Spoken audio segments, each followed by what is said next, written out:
Bwana, miongoni mwa taarifa ambazo zinavuma zaidi kwa wakati huu katika kikosi cha Simba Sports Club ni taarifa za vigogo hao kutoka katika maeneo ya Msimbazi kuhusishwa na kiungo wa kati wa klabu ya Stellenbosch Genino Tyrell Palace.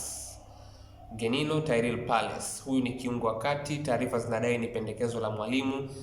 Amekuwa akihusishwa kwa kiasi kikubwa sana kujiunga na kikosi cha Simba Sports Club. Sasa mimi nataka tumwangalie hapa Genino Palace ni nani na nafasi yake ndani ya kikosi cha Simba inaweza kuwa na muafaka wa aina gani, ama picha ya kuanzia ya nafasi yake kwenye kikosi cha Simba ipo vipi. Huyu ni mchezaji ambaye amefanya kazi na mwalimu wa sasa wa klabu ya Simba Sports Club Steve Barker katika kikosi cha Stellenbosch, ambako ndiko bado huyu mchezaji alipo kwa msimu huu wa 25-26. Huyu bwana ni kiungo wa kati, yaani profile yake kabisa, huyu ni namba 8. Ieleweke kabisa, this is a number 8, lakini pia ana sifa ya kucheza kama namba 6. Ni namba 8 mwenye sifa ya kucheza kama namba 6. Sasa huyu jamaa bwana, hivi ninavyozungumza, huu ni msimu wake wa 5 katika ngazi ya juu ya kiushindani, licha ya kwamba ana umri wa miaka 27. Mpaka kufikia umri wa miaka 23 bado alikuwa anacheza katika timu za vijana Ureno. Yaani huyu ni mtu ambaye taarifa zinaeleza amechukua muda mwingi sana wa kuweza kujitengeneza kabla ya kuja kupanda katika ngazi ya juu ya kiushindani. Amepita katika maeneo matatu Ureno, katika academy 3. Savaranense, hii ni klabu ya ligi daraja la 3 ambayo alipokwenda Ureno kwa mara ya kwanza alichukuliwa na Braga B, klabu ya Braga, akademi yao, lakini baadaye kuna mambo yakatokea, ikabidi kwanza wamwachie aende katika klabu ya Savaranense, klabu ambayo pia kiungo wa Tottenham Hotspur Joao Palhinha amecheza hapo, akakaa pale, kisha akarudi tena Braga B. Braga B akaenda akatengeneza skills zake, maanake hapo tunazungumzia kipindi cha baina ya mwaka 2017 mpaka mwaka 2022.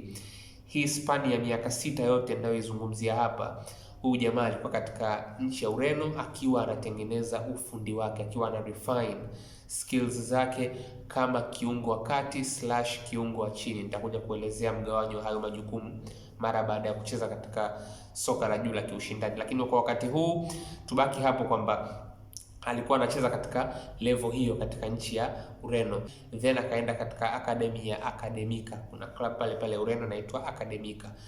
Mwaka 2022 ndo kwa mara ya kwanza anarudi tena katika nchi ya Afrika Kusini akiwa na umri wa miaka 23. Kwa hiyo anakuja kurudi tena katika nchi ya South Africa katika level, katika hatua ambayo pengine wachezaji wengi ni watu ambao ni established, ni wachezaji ambao wanafanya rotation katika vikosi tofauti, ni wachezaji pengine hata wakutegemewa kwa umri huo, lakini yeye alichukua muda wote huo kuweza kurefine uwezo wake na skills zake. Mwaka 2022 akaja kusajiliwa katika kikosi cha Maritzburg United ambacho kilikuwa chini ya kocha aliyepita wa Simba Fadlu Rahman Davids. Kwa hiyo ladha yake ya kwanza kabisa Genino Palace ya kucheza katika ngazi ya juu ya kiushindani alikuja kuipata katika klabu ya Maritzburg ambayo ilikuwa chini ya mwalimu Fadlu Davids.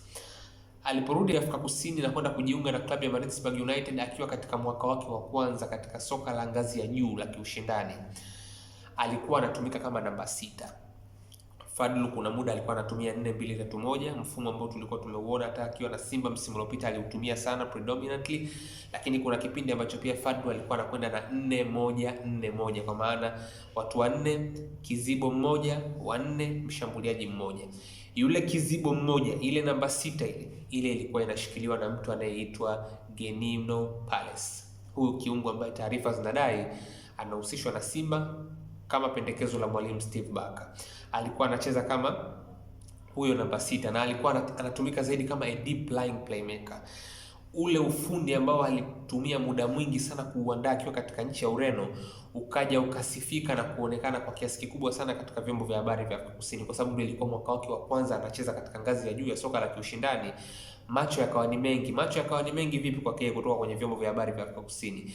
Alikuwa anaonekana kama ni namba 6 ambaye anaweza kuifanya kazi chafu, lakini mguuni pia mali ipo. press resistant, kuchukua mali kwake sio rahisi, then pia ana opt sana kuitazama pasi ya mbele. Yani anapokuwa na mpira mguuni ni mtu ambaye anajaribu zaidi kuuathiri mchezo kwa kupiga pasi za mbele kuliko kutafuta zile pasi ambazo ni salama. Kwa hiyo hichi ni kitu ambacho kikawa kama kimemdistinguish kiasi fulani hivi kwa sifa ambazo alikuwa anaonekana yuko nazo. Pale Maritzburg alikaa msimu mmoja. Maritzburg walishuka daraja, of course hii ni story maarufu ambayo tunakumbuka hata kipindi ambacho Fadlu anahusishwa na Simba ilizungumzwa sana hii. Akasajiliwa na klabu ya Stellenbosch. Katika klabu ya Stellenbosch msimu wake wa kwanza ilikuwa kuna kama kupishana zaidi. Yeye na mtu mmoja anaitwa Sihle Nduli, kukawa kuna kama kupishana kiasi fulani kwenye roli ya namba 8. Hiyo ndo nafasi yake ya asili, sasa akawa amerudishwa roli ya kucheza kama namba 8. Msimu wa 24-25 kwa maana ya msimu uliopita ambao mpaka Stellenbosch wanafika hatua ya nusu finali ya kombe la shirikisho, kwenye mfumo wa 4-2-3-1 yeye akawa anacheza kama namba 8 kwenye kiungo cha chini sambamba na huyu Sihle Nduli ambaye nimemtaja. Huyu Sihle Nduli akawa na operate zaidi kama namba 6, kisha huyu Jenino Palace akawa anacheza kama namba 8. Arudi pale pale, sifa yake kubwa Jenino Palace atumika kama namba 6, atumika kama namba 8. Akitumika kama namba 8 anakuwa ni more of a controller, anasaidia zaidi kuichezesha timu, lakini huyu sio luxury player.